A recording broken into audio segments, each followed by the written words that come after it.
Alors, monsieur le maire de Caudry, bonjour. Une nouvelle fois, on se retrouve. Je voudrais vous remercier de nous avoir reçus ici avec toute l'équipe pour répondre à nos questions. Je voudrais déjà préciser à toutes les personnes qui vont regarder cette vidéo que monsieur le maire ne connaît pas les questions qui vont lui être posées. Voilà. Les questions qui vont lui être posées correspondent à un panel de questions posées par les internautes de Caudryvision. Et aujourd'hui, pour ce faire, comme ça correspond à pas mal de préoccupations des Caudrysiens, aujourd'hui, nous allons avoir l'occasion de lui poser vos questions et il y répondra. Ce qui, je pense, à mon avis, pourra peut-être éviter des polémiques inutiles ou des choses qui n'ont pas lieu de se dire ou d'être. Donc aujourd'hui, on va rentrer carrément dans certains sujets assez délicats qui correspondent aux préoccupations des Caudrysiens. Et il y aura des sujets moins délicats. Oui, oui, parce que je sais de bonne part que vous aimez quand même les questions assez corsées où on puisse répondre. Je crois que vous aimez la franchise, monsieur le maire. Absolument, oui. Parce que quand j'entends certaines choses, ça me choque. Ce que j'aime, c'est dire la vérité, que la vérité. Donc je vais vous répondre D'accord. de manière directe. D'accord. Alors écoutez, la première question, elle va être très simple.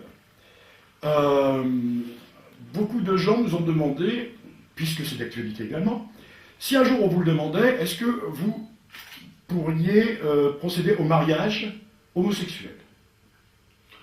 Bon, c'est une question qui concerne plus les députés que les maires. Alors, si la loi m'y obligeait, bien entendu, je le ferais. Mais c'est pas quelque chose que je souhaite faire. Ce que je pense, c'est qu'il y a le mariage qui concerne les hétérosexuels, un homme et une femme. Adopter des enfants pour un homme et une femme, ça me semble tout à fait légitime. Par contre, je comprends que certaines personnes aient une attirance pour une personne de leur sexe, donc des homosexuels.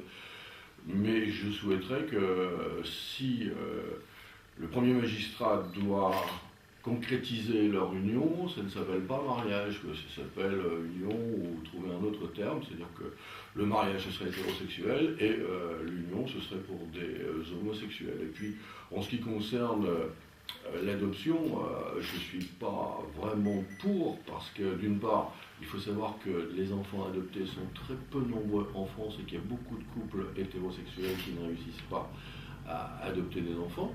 Et puis d'autre part, parce que je suis peut-être un peu rétro, mais j'estime que l'image d'un couple est de nature à permettre à l'enfant de s'épanouir pleinement. Je ne sais pas si quand on a deux mères ou deux pères comme parents, on a un équilibre aussi important. Cela dit, je ne suis pas contre les homosexuels, hein, c'est la vie, c'est leur choix, c'est leur attirance, mais mariage et adoption, je ne vais pas jusque-là. Alors, nous allons maintenant aborder un deuxième sujet très délicat, puisque récemment, il y a eu un accident de la circulation dans la rue Gambetta, puisqu'une personne a été renversée, et énormément de gens nous disent qu'aujourd'hui, dans la rue Gambetta et dans d'autres rues d'ailleurs de Caudry, la vitesse est vraiment excessive, même parfois devant des écoles. Alors aujourd'hui, on nous signale même également des gros problèmes de stationnement. Qu'en pensez-vous ?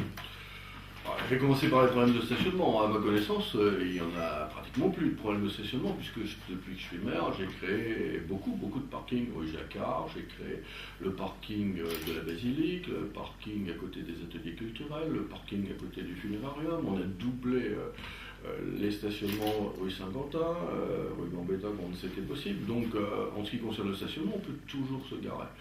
Si les gens ne peuvent pas faire 50 ou 100 mètres pour aller de leur voiture à l'école ou de leur voiture à la crèche, par exemple, c'est très malheureux. On est dans une société où l'enfant, il faut le mettre pratiquement à la porte de la classe.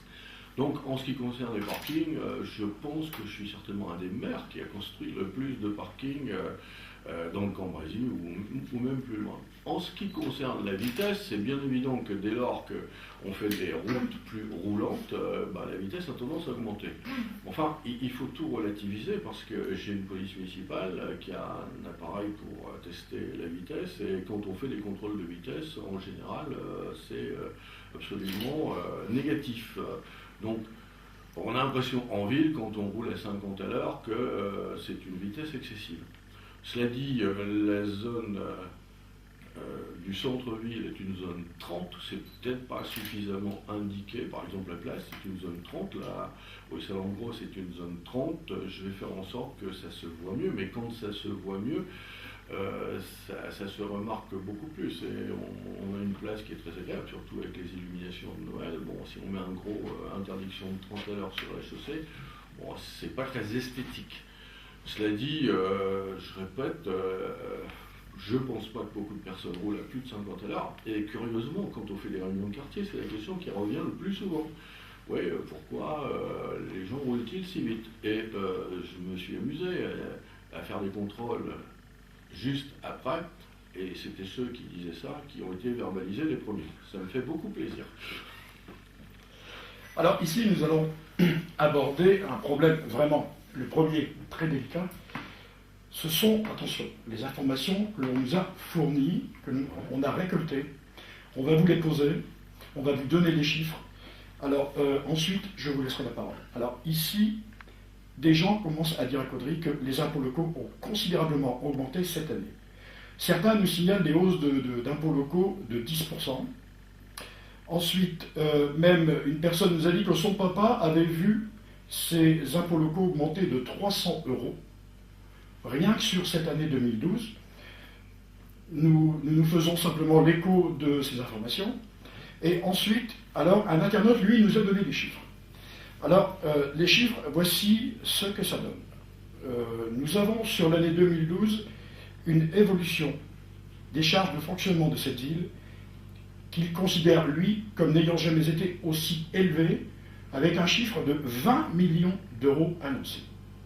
D'autre part, vous répondez, d'autre part, l'encours de cette dette par habitant caudrésien est de 1619 €, alors que la moyenne nationale est de 595 €.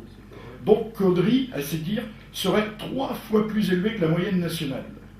Ensuite, il nous fait part de fonds de roulement qui, lui, pour la ville de Caudry, est de 168 €, alors qu'au niveau national, elle est de 607 €.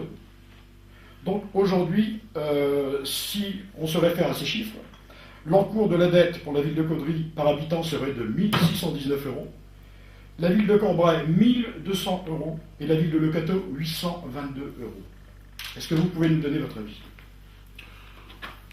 Ça me fait toujours un peu sourire d'entendre des choses qui sont absolument fausses, dites par certaines personnes. J'aimerais bien qu'elles me les disent et que je puisse en discuter avec elles.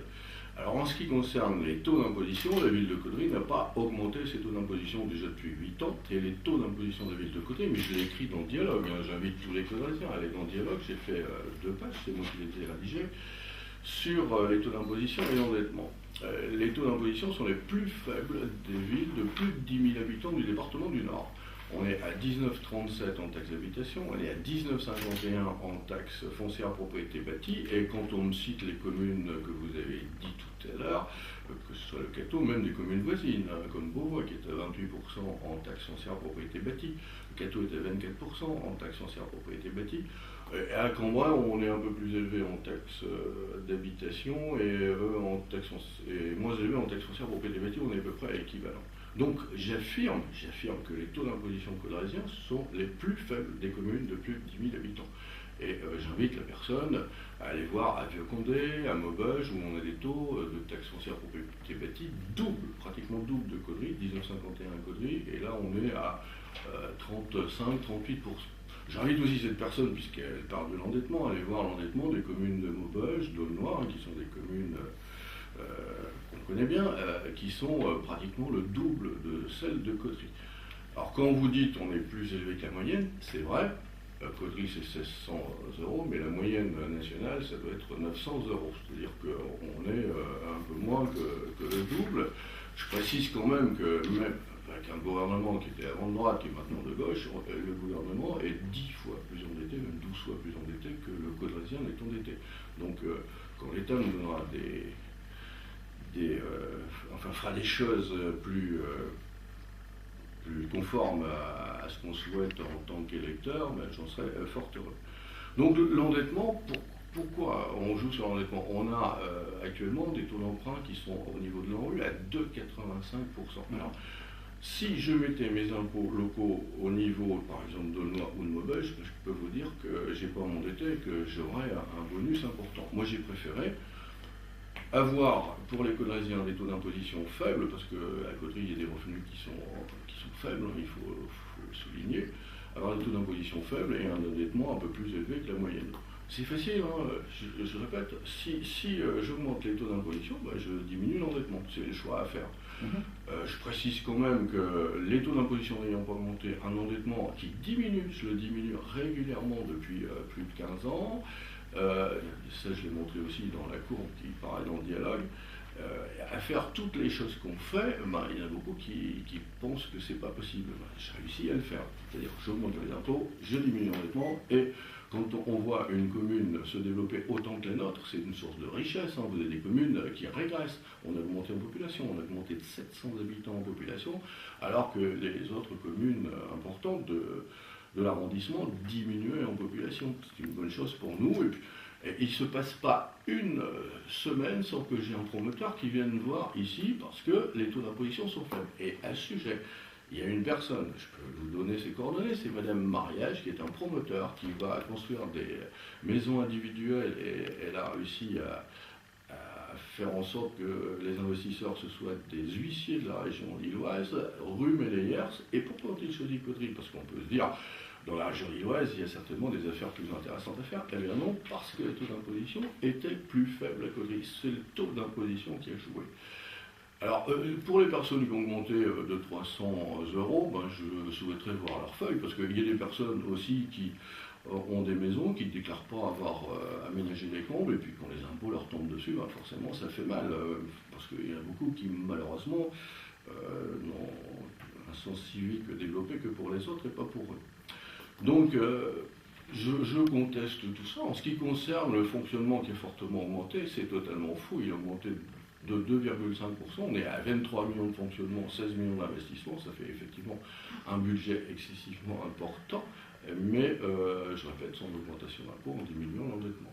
Et 23 millions de fonctionnement, c'est pas élevé quand on sait par exemple que, en ce qui concerne les salaires, la masse salariale, ça représente 45%, alors que dans beaucoup d'autres communes, c'est 55% des dépenses de fonctionnement.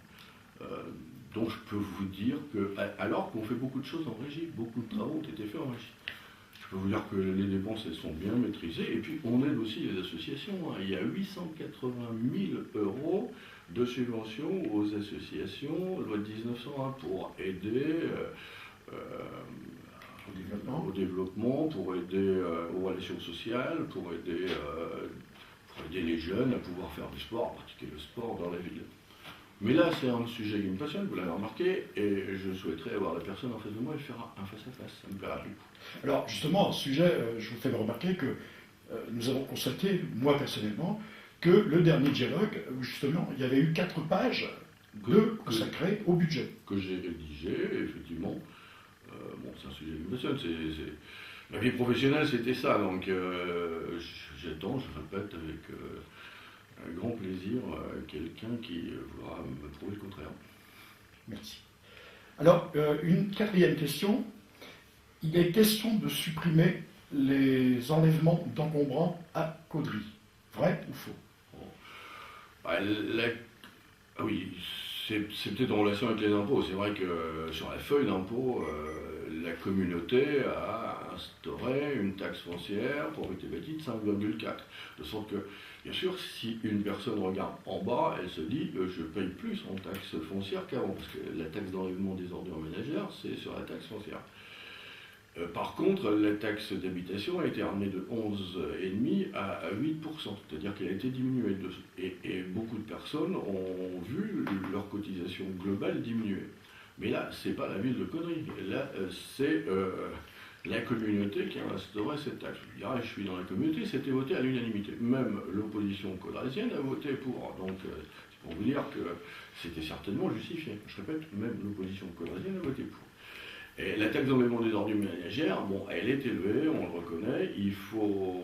Oui, alors justement, la question qui enchaîne juste derrière, c'est les personnes accepteraient, oui, d'aller à la déchetterie, que l'on supprime l'enlèvement des encombrants, oui, mais la question qui arrive juste derrière, c'est y aurait-il justement une baisse de cette taxe?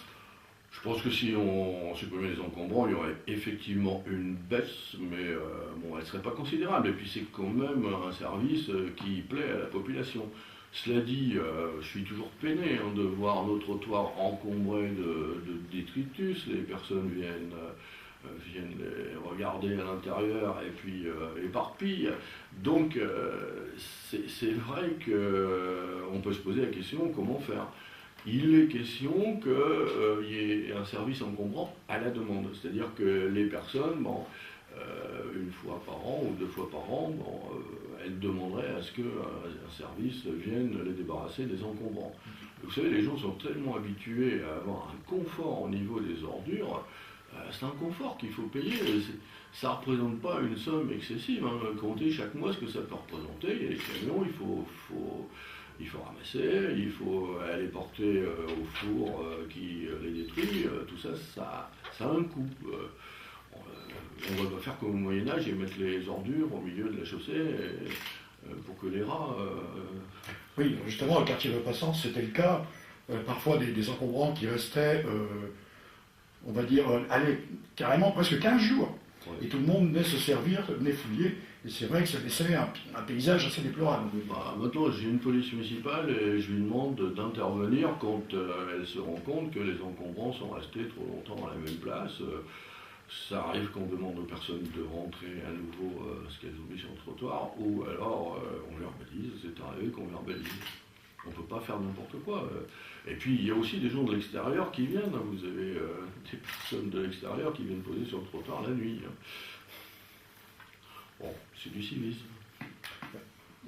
Alors, une cinquième question qui paraît fort intéressante, parce qu'aujourd'hui, on a une crise, et on s'aperçoit que des gens, dans notre société actuelle, des gens salariés, des personnes âgées, ont parfois beaucoup de mal à finir des fins de mois. Et quelques personnes nous ont demandé s'il y avait par la suite une possibilité de créer ce qu'on appelle une épicerie solidaire à Caudry. Déjà, la ville de Caudry, elle aide beaucoup les Restos du Cœur. On vient de leur aménager un local.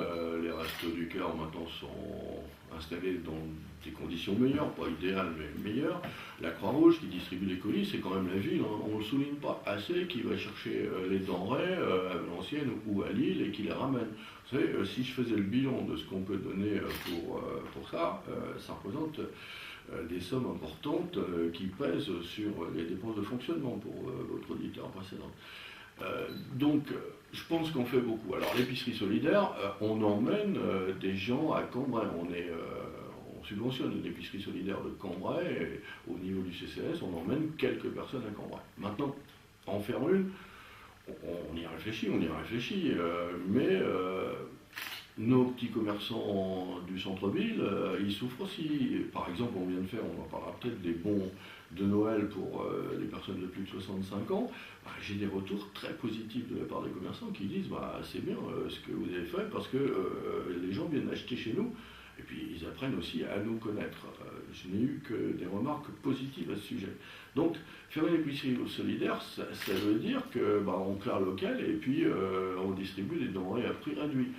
Moi, je pense que je préfère aider, on le fait au niveau de l'AES, on est la seule commune à avoir un dispositif qui s'appelle l'AES, l'aide exceptionnelle de solidarité. Avant, c'était le secours du 24, parce qu'on estime que le 24 du mois, ceux qui malheureusement sont en difficulté sociale, n'ont plus les moyens de finir le mois. Donc on les aide le 24, et c'est à mon sens une bonne chose, plutôt que de permettre aux gens de venir acheter dans une épicerie solidaire. Mais je répète, il y a quand même des Caudrésiens qui sont emmenés à Cambrai à l'épicerie solidaire. Je ne sais pas si j'ai répondu à votre auditeur, mais on a bien réfléchi à ça. Alors, encore une question d'actualité. Aujourd'hui, c'est dans pas mal d'esprits, vu ce qui se produit en France, vu ce qui se produit également à Caudry. Beaucoup de gens disent, oui, mais à Caudry, on fait énormément de social, à des gens qui parfois, qu'on aide, et des gens parfois qui ne cherchent pas forcément du travail. C'est une question un peu abrupte, parce qu'aujourd'hui on sait que dans l'esprit des Français, il y a des gens qui se disent « nous, on travaille, on n'y arrive plus », et il y a ceux qui ne travaillent pas, qui se lèvent le matin à 11 heures et à qui on donne tout. Et on avait entendu ce mot il y a quelques années dans la bouche d'un président de la République qui s'appelait la fracture sociale. Qu'en pensez-vous ? Je suis d'accord avec ça. Bon, on ne peut pas laisser de côté des personnes en grande difficulté sociale, donc il faut les aider. Le problème, c'est que dans notre société, il y a actuellement une génération qui n'a pas connu ses parents travailler, qui n'a pas connu ses grands-parents travailler. Donc qui s'est installée dans le fait que le travail, c'est pas pour eux. Je rencontre des personnes comme celle-là qui ne savent pas comment accrocher le monde du travail. Il faut dire aussi qu'il y a un taux de chômage important et que c'est quelquefois très difficile de trouver du travail. Donc d'accord avec ça, il faut qu'on les aide à trouver des emplois intermédiaires, à travailler, c'est ce que je fais. En ce qui concerne ces personnes qui sont en difficulté, certaines aussi, malheureusement, empoisonnent la vie des autres. Là, je suis très dur, puisque ça a été le cas. Il vient d'y avoir un jugement le 12 où des jeunes Condraisiens de familles justement à problème ont été sévèrement condamnés. Et j'ai tout fait pour que ce soit le cas. Hein, il y avait une bande de jeunes qui imposaient la vie qui perturbaient. Je peux vous dire que les condamnations, ils ne vont pas les oublier. Donc, il faut aider, je pense, ceux qui le méritent.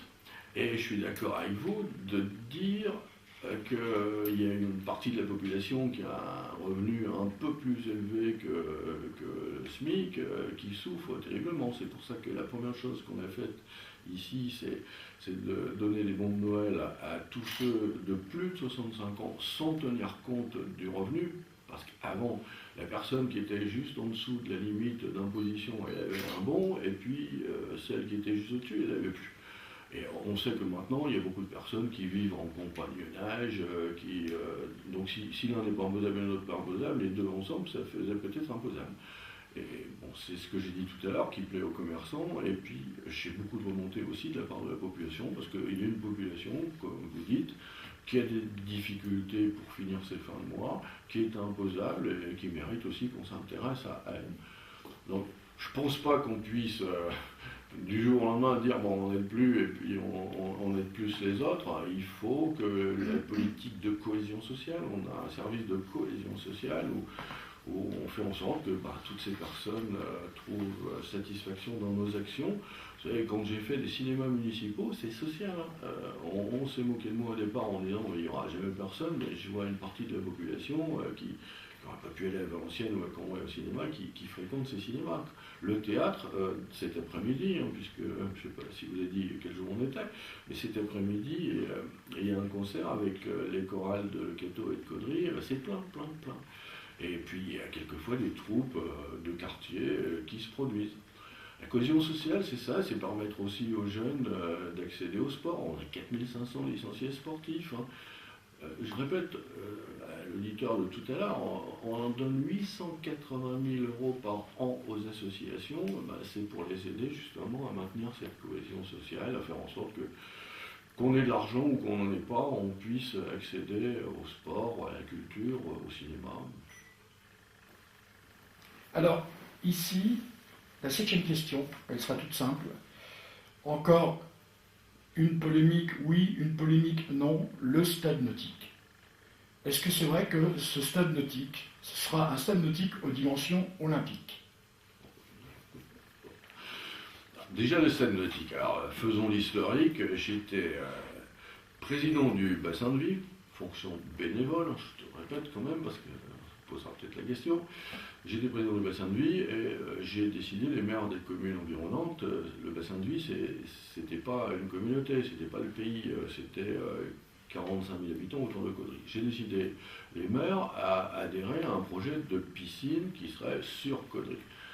Par la suite, le Cateau est venu rejoindre la communauté du Caudrésie, on a fait la communauté de Caudrésie-Catésie, et le Cateau avait un projet de piscine aussi qu'il a réalisé très vite. Il n'y a pas eu de subvention pour la piscine du gâteau. Pour Caudry, il y aura quand même 5 millions de subventions. Donc sur un budget de 14-15 millions, bon, c'est quand même appréciable.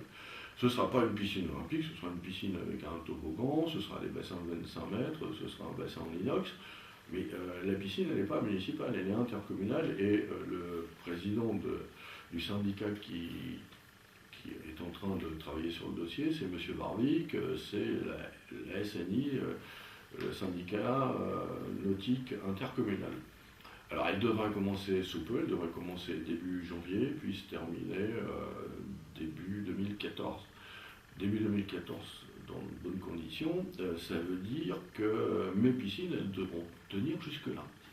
Et si on est écouté par les gens de la communauté, je précise que la ville de Caudry ne se décharge pas. Parce que au niveau de la communauté, quand vous êtes en TPU, taxe professionnelle unique, et que vous entrez en communauté, on vous donne un crédit permanent, à vie, sur ce que vous apportez à la communauté en taxe professionnelle, mais on vous retient une dotation de compensation qui est ce que vous transférez à la communauté. Par exemple, vous transférez l'électricité, l'éclairage public, on vous retient, et on fait le bilan. Et la piscine, j'aurais pu à la limite contester parce que c'est un équipement nouveau, et au niveau de la piscine, on va me retenir au niveau de la communauté 380 000 €, moins 25%. Donc le Caudrésien continuera à financer la piscine. Les petites communes ne le feront, enfin financeront, mais pas sur la dotation de compensation. Donc j'insiste bien là-dessus. Ce sera une piscine intercommunale, mais le Caudry continuera à assumer ce qu'elle assumait auparavant. Et justement, dans cette question, vous venez de l'aborder, on m'a référé que la piscine de Lecateau avait été subventionnée à 100%. Mais j'ai appris d'un autre côté que la piscine de Lecateau avait été, comment dirais-je, subventionnée par des fonds privés. La piscine du Cateau n'a pas été subventionnée.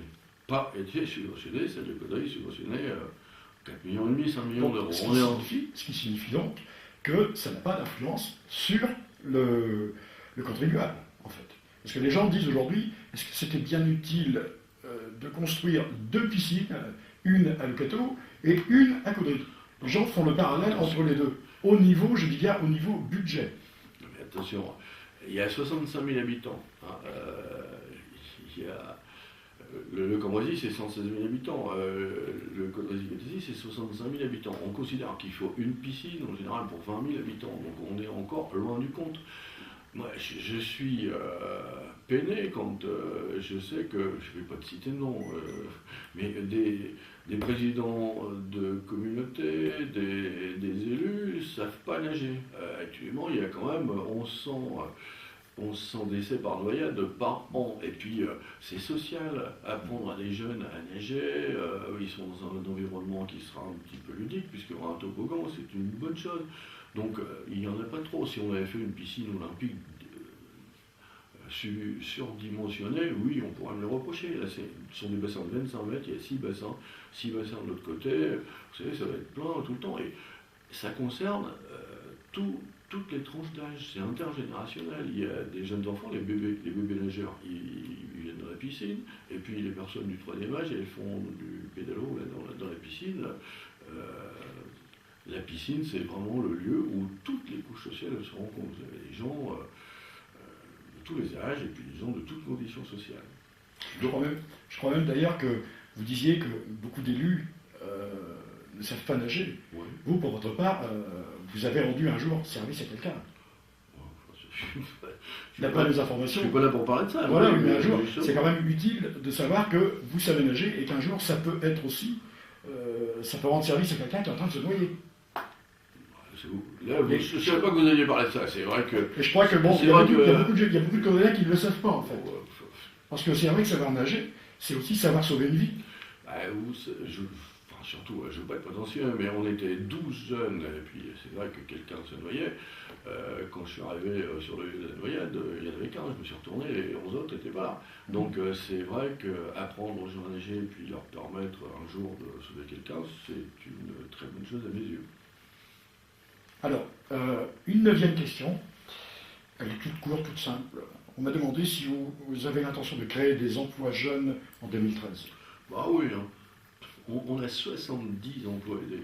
Je suis content quand je peux remettre des gens dans le monde du travail. Alors le problème, c'est que depuis le mois de juillet, il n'y a plus de contrats aidés. Le gouvernement a arrêté, je ne sais pas de politique là, mais si on peut aider des jeunes, bien sûr, on fait des contrats d'apprentissage. Dès lors qu'on peut venir en aide à quelqu'un et que ça peut servir à la collectivité, je n'hésite pas. Là, il n'y a aucun problème. Et où en est-il le projet d'avancement de ce centre de formation des jeunes? Ah bah là, il faut y aller. Il est presque terminé, monsieur Timoléon. L'ouverture? L'ouverture, c'est le 1er septembre 2013, donc c'est presque demain. Donc toute la maçonnerie est terminée. Maintenant, on va l'aménager. Je répète qu'il va préparer aux formations de fleuristes, de coiffeurs, boulangers, pâtissiers, et maçons, carreleurs, chauffagistes, enfin tous les métiers du bâtiment. C'est une bonne nouvelle. Il y en a une mauvaise dans l'arrondissement, c'est que la chambre de commerce ferme Formatec, le centre de formation de Solem. Donc là, on se mobilise. Vous savez que je suis aussi président de Cambrésis Développement Économique, l'agence qui s'occupe du développement économique du Cambrésis, fonction bénévole, je souligne. Et on réagit, c'est bien évident, à la fermeture d'un centre de formation, parce que l'étude sur le pays a révélé que notre arrondissement était en grand retard au niveau de la formation professionnelle. Et quand je discute avec les chefs d'entreprise, ils ont beaucoup de mal à trouver des gens du cru, et généralement ce sont des gens de l'extérieur qui réussissent à occuper les emplois. Donc, content de ce centre de formation qui accroît la centralité de Caudry. Je ne sais pas si on parlera d'autre chose, parce que ou si je pourrais parler librement, mais il y a un crématorium qui va bientôt arriver, construit par la communauté de communes. Il n'y en aura qu'un dans le Cambrésis. J'ai un bowling, je suis tout seul en avoir un dans le Cambrésis. Il y a plein de choses où on est seul, et tout ça fait qu'actuellement, il y a des directeurs qui sont sur la zone industrielle de Altipol, de Cambrai, qui habitent Caudry. Donc ça me fait plaisir de voir les gens revenir vers nous, parce qu'à un moment, les gens avaient plutôt tendance à partir. Alors justement, oui. Alors là, la question a été posée aussi, puisque au titre de l'année 2012-2013, est-ce qu'il y a des projets d'implantation d'entreprises, ou éventuellement un projet de développement de la zone commerciale à Caudry? Ah là, vous me posez la question comme maire ou comme président de Cambrésis Développement Économique? Les deux. Les deux, puisque d'un côté, on a développement d'entreprise qui forcément intéresse le maire, et d'un autre côté, président de, vous disiez, Cambrésis Développement, bon, agrandissement d'une zone commerciale. Ça concerne un peu les deux, en fait. Parce que c'est des aspects positifs pour la ville de Là, il y a Caudry. plein de choses à dire. Si vous me laissez, je vais parler pendant une heure. Ah, Donc, simplement pour dire que... bon, de toute manière, je le maire, il vous reste deux questions. Bon, simplement pour dire que le Cambrésis, il a énormément de chance. Au plan culturel, bon, il a montré qu'il était capable de se développer. On a le musée Matisse, musée de la Dentelle, on a le musée de Cambrai, on a l'archéosite, on a bientôt les chemins de mémoire, là c'est la gare 14-18. Donc au niveau culturel, on s'est développé. Au niveau économique, on a pris un grand coup sur la figure, c'est la fermeture de la base aérienne 103. J'étais avec monsieur le maire de Cambrai, François-Xavier Villain, le premier à réagir. Et je déplore que au niveau du conseil général, du conseil régional, bon, les choses n'avancent pas plus vite à réagir pour proposer un projet. Le projet, bon, on m'a pris pour un rigolo au début, mais comme j'ai dit, le Puy du Fou, ça a été fait par un fou, mais maintenant c'est le plus grand centre ludique mondial, donc les fous, il en faut. C'est un projet Mobilopolis. C'est un projet qui serait créé sur le thème de la mobilité. Donc il y aurait des pavillons pour les voitures, il y aurait un petit parc ludique. Pour information, le parc ludique de Walt Disney, c'est 55 hectares. Ici, on a 350 hectares, mais le parc ludique, il ferait peut-être 30 hectares sur le thème de la mobilité. Donc des petits pavillons. Si le canal Seine-Nord se fait, mais je vais y venir, on pourrait creuser un grand bassin pour faire aussi de la navigation, pour montrer les bateaux. En fait, ce sera un rassemblement pour les voitures neuves. Par exemple, vous avez les Chinois, les Indiens qui construisent des voitures, mais qui n'ont pas de lieu en France pour les exposer. Et puis aussi l'aviation, puisqu'il restera une petite piste d'aviation. On a fait des études, c'est prouvé qu'on ne peut pas faire sur la BA103 de l'aviation d'affaires, de l'aviation commerciale. C'est impossible. Je peux le prouver, mais On n'a pas le temps, mais si un auditeur veut, je peux lui prouver. Donc, Et en termes d'emploi? alors en termes d'emploi, ce serait au moins 1500 emplois pour la BA103. Mais alors à côté, il y a le canal Seine-Nord. Le canal Seine-Nord, c'est 4000 emplois pendant la construction, 4000 emplois pour la plupart non qualifiés. Et moi je déplore qu'un ministre, juste après les élections, vienne dire bah, le canal Seine-Nord ne se fera pas. Maintenant, tout le monde est monté au créneau, quelles que soient les opinions politiques, donc j'ai grand espoir que ça se fasse. Quand on sait qu'il y a 1 milliard qui ont déjà été dépensés pour des acquisitions, pour des fouilles archéologiques, et qu'on dirait bah, le projet, on le met à la trappe, le projet c'est relier la mer du Nord, Anvers, et saturé. On ne peut plus mettre de containers saturés. Dunkerque ne demande pas mieux que d'être connecté avec la Seine. Alors il y a un fort lobbying de la part des villes de la Seine, c'est-à-dire Le Havre, Rouen, et Rouen, il y a un ministre qui habite là, pour dire bah, ce canal Seine-Nord, il va nous enlever des clients. C'est faux, parce que si on peut relier par une voie fluviale avec des péniches de 4000 tonnes la mer du Nord avec la Seine, tout le monde en profitera, que ce soit la Seine, que ce soit la mer du Nord. Donc on aura des porte-containers, je rappelle, de 4000 tonnes et qui viendraient sur la plateforme de Marquion. Plateforme de Marquion qui est de 150 hectares, qui sera à côté du canal Seine-Nord, à côté de la BA103. Et ça, c'est de nature à faire en sorte que notre industrie, ici, nous, dans l'Est du Cambrésis, on en profite. Ce que je perçois de l'avenir, c'est que toutes les grandes installations, elles se feront forcément à l'ouest de Cambrai, c'est-à-dire avec l'autoroute, avec Canal Seine-Nord, avec la plateforme de Marquion. On le voit déjà, il y a Fleurat qui s'est installé, il y a Fleury-Michon, ils sont 50, j'y suis allé plusieurs fois, ils sont ouverts depuis le mois de novembre, il y a Columbia, enfin il y a la plateforme de Lidl, donc toutes ces grosses installations sont là, et nous ce qu'on peut capter sont les sous-traitants, et puis aussi développer les entreprises qui sont déjà installées localement. Une bonne nouvelle, par exemple, c'est que la SICOS c'est l'usine du groupe L'Oréal, elle a augmenté sa capacité de production, puisque la production des États-Unis revient à Caudry. 15% d'augmentation de production, 30 emplois en plus. Mais surtout, la pérennisation d'une usine sur Caudry et d'une usine qui est quand même une marque mondiale. Quand on sait que tous les produits cosmétiques Lancôme seront faits à Caudry et pas ailleurs, je me dis, c'est une belle victoire pour nous. La dentelle, elle ne marchait pas, enfin, il y avait des problèmes. Maintenant, depuis la robe de Kate Middleton, la dentelle, ça fonctionne bien. Et c'est là où je déplore notre système, quelquefois, un peu trop rigide, de droit du travail. J'avais assisté avec des denteliers chez le sous-préfet à des réunions pour dire que la dentelle est en crise de manière cyclique. Et il y a 2 ans, ça ne fonctionnait pas. On a malheureusement mis des personnes au chômage partiel ou au chômage total. Les personnes, elles ont cherché de l'employeur, elles sont parties ailleurs. Et maintenant, si vous êtes tuiliste, je peux vous dire que les entreprises recherchent des tuilistes. Un tuiliste, il faut 4 ans pour le former. Il a un salaire qui n'est pas négligeable, c'est pas 3 000, 4 000 euros. Qui n'est pas négligeable, mais malheureusement, on ne trouve plus, parce que comme il y avait une petite crise, alors qu'on aurait pu trouver des mesures provisoires pour dire, bon, allez, on les aide pendant la crise, et puis après, ils retrouveront du travail. On est en zone ZRD, par exemple, pour tout le Cambrésis. ZRD, c'est zone de revitalisation de défense, ça veut dire que les entreprises sont aidées au niveau des charges sociales, elles sont aidées au niveau des impôts. C'était pour 2011-2012. J'ai écrit, en ma qualité de président du Cambrésis Développement économique, plusieurs fois au ministre, que ce soit le gouvernement précédent ou le gouvernement actuel, et je n'ai pas de réponse. On ne sait pas me répondre si je vais continuer à être zone ZRD ou non. Et ça, c'était un atout important. Enfin, tout ça pour dire que le gros développement, à mon avis, sera à l'ouest de Cambrai, mais que nous, on a beaucoup de satisfaction au niveau de l'Est de Cambrésis. On est la zone qui crée à la limite le plus d'emplois et qui bouge le plus. C'est pas la même taille, j'en conviens. Par exemple, Nief, qui est une entreprise de plasturgie installée à Caudry, Nief construit un bâtiment de 3000 m², alors qu'on dit toujours que les sous-traitants automobiles sont en difficulté. Vous travaillez chez Guilford.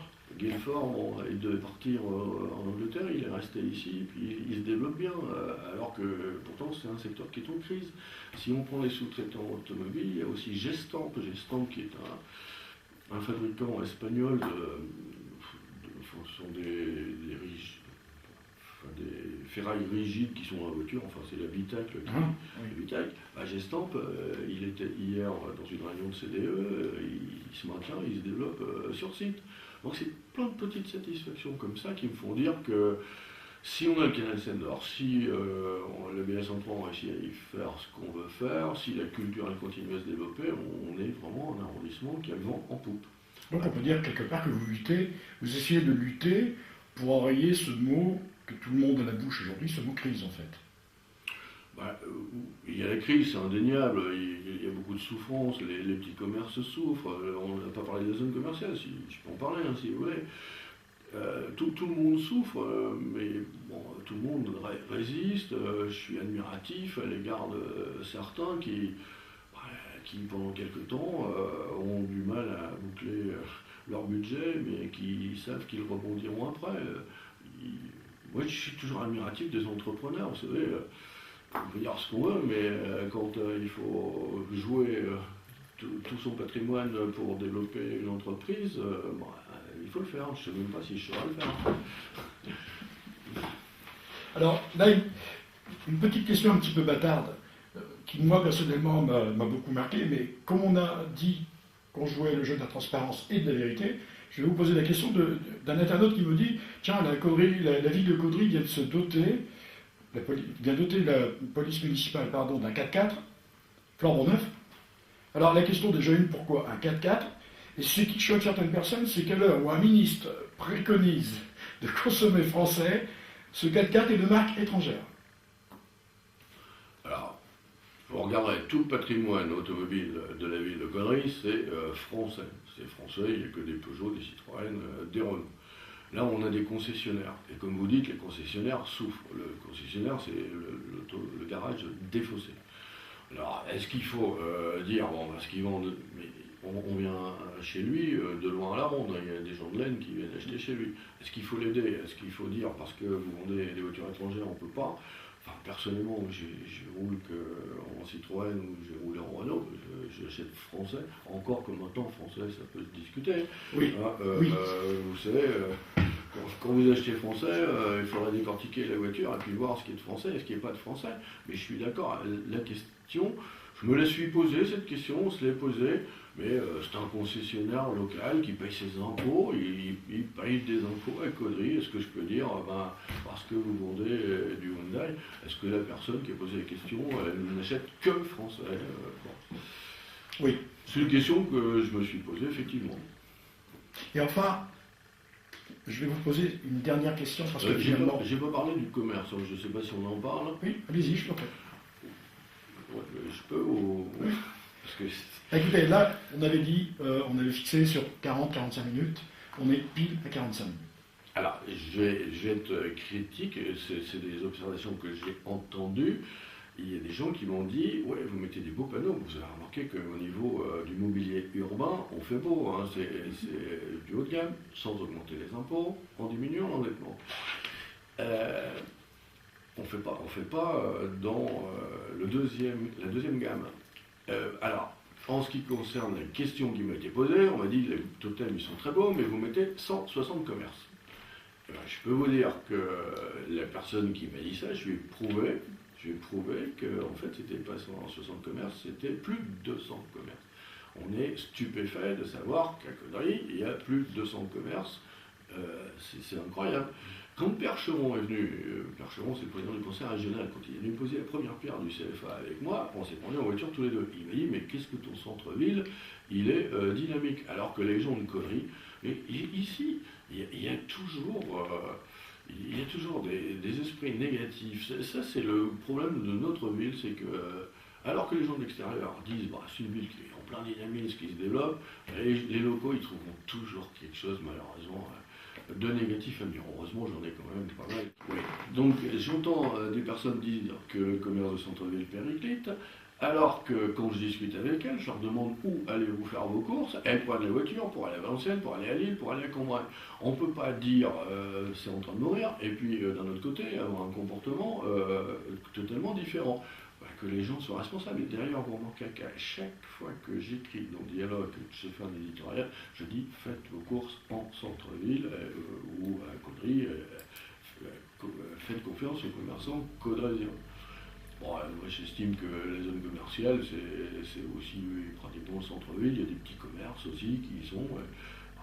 Ce qu'on ne trouve pas en plein centre, on va le trouver sur la zone. Je pense qu'il y a un bon équilibre actuellement, contrairement à ce que d'aucuns disent. Alors justement, personnellement, nous, à Caudry Vision, nous sommes bien placés pour voir sur notre Facebook, et même sur le site de Caudry Vision, que beaucoup de gens aujourd'hui sont considérablement sidérés de l'évolution de cette ville. Je peux même vous dire que ce qui est marrant, c'est que quelque part, c'est assez rigolo d'ailleurs, c'est beaucoup de femmes, dont Marie-Hélène, qui dit oui, monsieur le maire, c'est bien ce que vous faites, il faut continuer, etc. etc. Parce qu'en fait, quelque part, ce que nous avons créé avec cette association, aujourd'hui, c'est vu un peu partout en France et partout dans le monde. Et j'ai été sidéré l'autre jour de faire le rapport et de constater qu'il y a des gens à Saint-Pierre-et-Miquelon et des gens au Canada. C'est la France. Hein. Oui, et beaucoup en France, qui nous félicitent. Surtout des gens qui habitent à Caudry et qui sont partis habiter dans le bas de la France et qui aujourd'hui sont super contents de voir que ce qu'on poste comme vidéo leur permet de suivre votre ville. C'est gentil de leur part, mais il y en a beaucoup qui partent dans le Midi et qui finissent par revenir ici, parce que dans le Midi, ils ne trouvent pas ce qu'ils avaient ici. Bon, la chaleur humaine, moi c'est la chaleur, mais qui est moins humaine. Donc j'en suis content, et puis c'est vrai que des satisfactions, j'en ai. Comment la ville s'est développée quand je suis arrivé comme maire, bon, j'ai développé la base de loisirs, 17 hectares, ça c'était les loisirs. Et puis après, j'ai créé le théâtre. Quand on me dit, oui, le théâtre, ça n'a pas marché, ça va vous coûter votre place. Je dis, tant pis, je prends le risque. Mais le théâtre, ça amène les gens de l'extérieur, ça a changé complètement l'image de la ville, plus les cinémas. Je connais beaucoup de Cambrosiens qui venaient jamais à Caudry, qui viennent au théâtre à Caudry. Et puis j'avais la directrice des affaires culturelles de la région. Quand elle vient, j'ai des choses à lui présenter.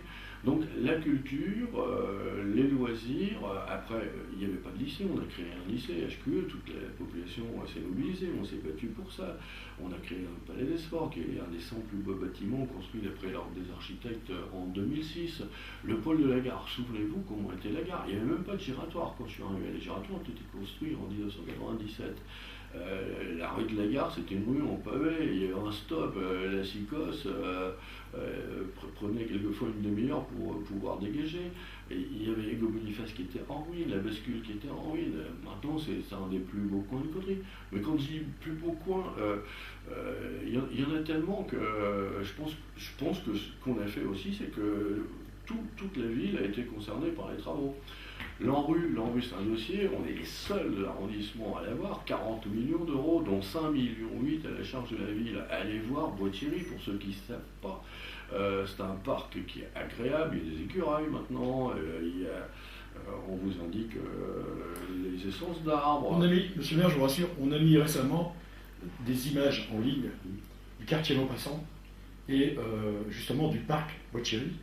Et on a mis des images avant et on a mis des images après travaux.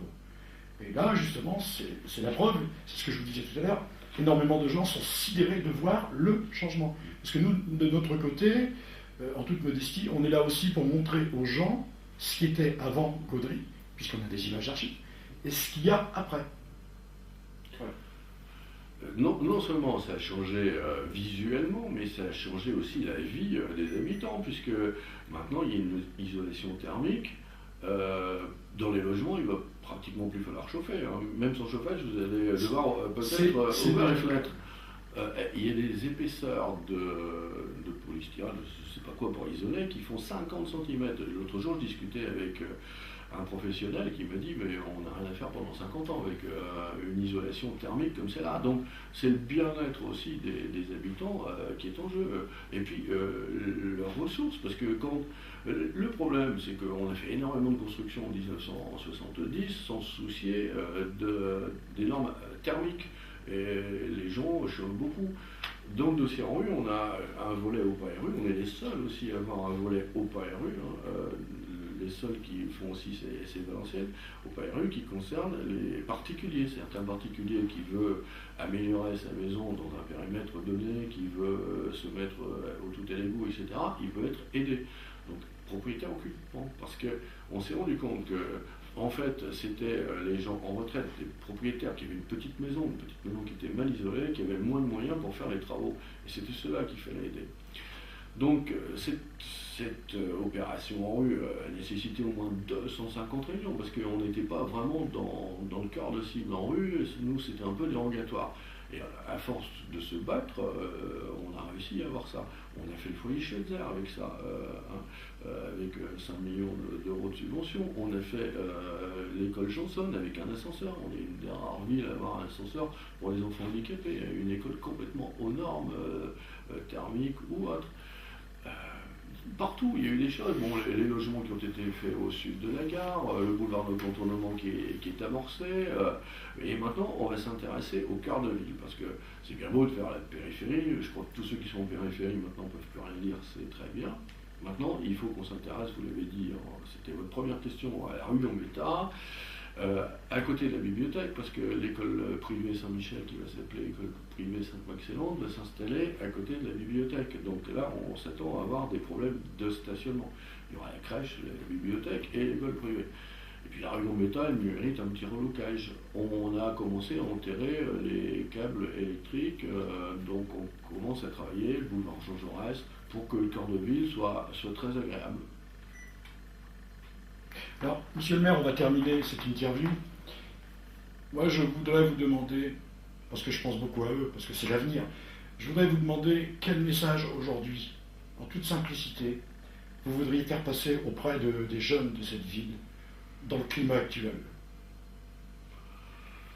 Les jeunes de cette ville, qui pour la plupart sont très sympathiques, hein. J'aime bien être au contact des jeunes. Il faut qu'ils puissent se distraire. Ça, quand j'étais jeune, c'est ce qu'on souhaitait. Il y avait des cinémas. Bon, j'ai créé des cinémas, des clubs sportifs sont aidés. Je pense que les jeunes peuvent trouver à Caudry tout ce qui leur permette de vivre agréablement. Mais enfin, le but, c'est aussi de leur trouver du travail. Et pour trouver du travail, il faut d'abord les former. Bon, il y a le centre de formation d'apprentis, on en a parlé, qui s'installe. Et puis, il faut aussi les préparer. On a plein d'administrations qui n'étaient pas à Caudry, qui sont revenues à Caudry, hein, que ce soit la mission locale qui n'était pas là, la caisse de location familiale n'était pas là, même la NPE n'était pas là. Donc, on a tout ramené sur Caudry. Donc, ils ont sur place maintenant des interlocuteurs pour les aider. Mais il faut absolument qu'on les forme à l'entretien d'embauche et puis qu'on ne leur raconte pas l'histoire. Moi, je suis toujours désespéré d'entendre dire tiens, allez faire une formation par exemple pour la petite enfance, alors qu'on sait qu'il n'y aura pas de débouché. Je reçois plein de jeunes filles, moi j'ai un diplôme, petite enfance, je me dis oui, mais il n'y a pas de travail. Donc il faut qu'on soit à leur écoute et qu'on les conseille, mais qu'on n'ait pas de langue de bois, qu'on leur dise ça c'est un métier qui peut réussir, ça c'en est un qui réussira pas. C'est compagnie en fait. Puis les jeunes c'est l'avenir de demain. Et puis je sanctionne aussi ceux qui n'ont pas un comportement admissible pour l'ensemble de la population. Alors, monsieur le maire, je voudrais vous remercier au nom de toute mon équipe d'avoir accepté de nous recevoir, mais surtout aussi d'avoir joué le jeu de la vérité, puisque vous ne connaissiez pas les questions et vous avez joué le jeu de la vérité. Je tiens à le préciser.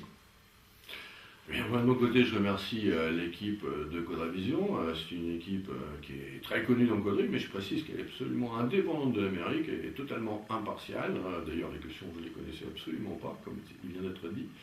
Une équipe de bénévoles, et je suis admiratif à l'égard de leur travail, parce que passer autant de temps bénévolement pour informer les concitoyens, c'est très méritoire. Bravo.